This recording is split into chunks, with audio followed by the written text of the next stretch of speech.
¿Qué son los ronquidos? Los ronquidos se pueden definir como un ruido provocado por la vibración de las vías respiratorias que solo aparece durante el sueño. La pregunta es ¿por qué solo roncamos durante los momentos de descanso? La respuesta es que al momento que dormimos los músculos de la garganta se relajan y al respirar se producen los ronquidos.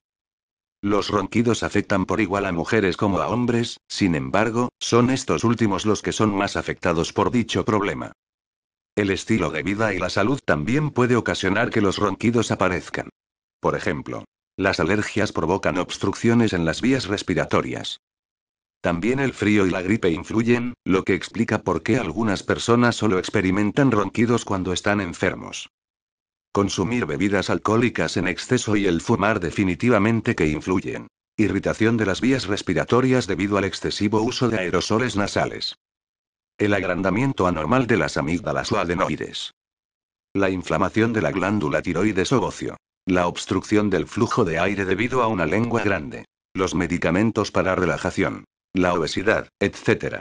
Ahora que ya sabe qué son los ronquidos, es momento de tomar acciones para eliminar este problema de su vida diaria.